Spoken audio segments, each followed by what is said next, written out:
What's going on? We back. It's the Boxing Clinic and more. It's your boy CJ Goodfellow. One time for the one time. Shout out to the whole LDBC. We working, all right. What if the winner of Danny Garcia, Shawn Porter faced Adrien Broner? You might get Danny Garcia, Adrien Broner 1, Shawn Porter, Adrien Broner 2. Broner been calling for that fight. Now I understand a lot of people want to see these guys fight Errol Spence and Bud Crawford in a pipe dream. Well, both maybe a pipe dream. But a lot of people feel that these guys might take a title defense, like a little, soft touch, or they might do something else. All right, and I fight Earl or Terrence Bud Crawford. All right, and I'm one of those people that believe that, And when Andre Berto put on that, that gold medal or that WBC medal around his neck after beating Devin Alexander, and both of them were saying they were going to get a title shot after this fight, you can't help but to believe that the title shot was going to be versus either Keith Thurman, which I don't believe Keith Thurman is probably going to fight this year. That's what it's looking like. And two, I think it made sense for them to get a title shot, perhaps versus Danny Garcia, Shawn Porter winner. All right, and obviously Andre Berto won that fight. And all I'm saying is, basically, if they take a voluntary or before fighting Errol Spence, which I would be pissed off, which I already know is coming. Fred's already said it before, and I believe Freddie's close with Kenny and Shawn Porter. All right, I'm already prepared for it. That's the main reason I'm boycotting. And people say, well, they said they're going to fight on. I say, you believe these two guys? You believe them? And I don't believe they do believe those two guys. But, would you guys, you can stop the video and comment, or you can comment as you're listening, would you guys be interested in an Adrien Broner versus Shawn Porter 2, or Adrien Broner versus Danny Garcia 1 fight, or it sounds like you're going to get the Andre Berto versus one or the other? And quite frankly, Adrien Broner will have to get past his next opponent, which may be Sergey Lipinets. And I'm not 100% sure that he's going to become focused to beat Lipinets, which he should beat Lipinets. You know what I'm saying? But don't trust AB. But if he so happens to beat Lipinets and people say, oh, AB is back, why not Adrien Broner versus Danny Garcia, or Adrien Broner versus Shawn Porter 2?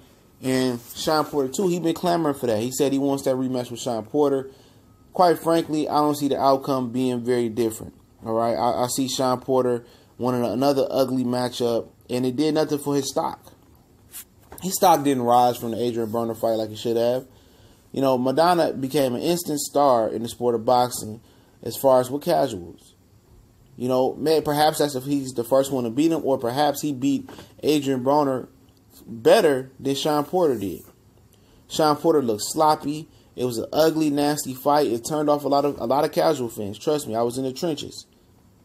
That was a nasty fight. His style just doesn't sell. He doesn't have a personality that sells neither.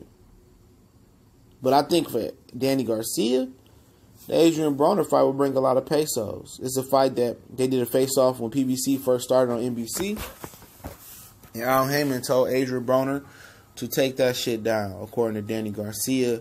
I think that's a good lucrative fight for Danny Garcia. You had people that still believe up until the Mikey Garcia fight that Adrien Broner would beat Danny Garcia, which I never thought at any period of his career that he could beat Danny Garcia while he was at 140 or at 147. But I think that's a good fight to segue for both of these young gentlemen until Errol Spence fight, or until a bigger fight. Maybe Keith Thurman comes back like a streak of lightning and proclaims, I'm back, one time for the one time. Maybe he does that. But I would definitely take these dudes fighting Adrien Broner if he was to beat his next opponent, who may be Lipinets, over, Andre Berto. I don't want to see Andre Berto again. I definitely don't want to see Andre Berto versus Shawn Porter 2. I would see Adrien Broner versus Shawn Porter 2, which would be ugly as well. But perhaps if Danny loses, a lot of people say he might retire. What if Danny loses? He probably still want to fight Adrien Broner in one last cash out type of fight. All right, and I really like the the notion of Broner versus Garcia. All right, not enough to watch Shawn Porter, Danny Garcia to change my mind, because I already heard they're not going to fight Earl Spence next. You know what? This fight could be drug out into the summer of 2019.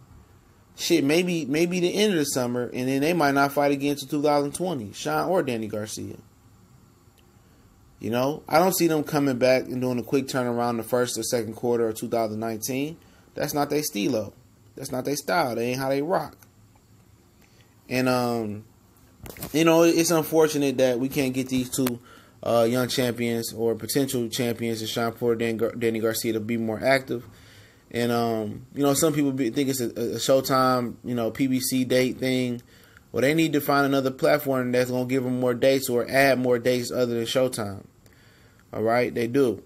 But overall, I'll take it. You know what I'm saying?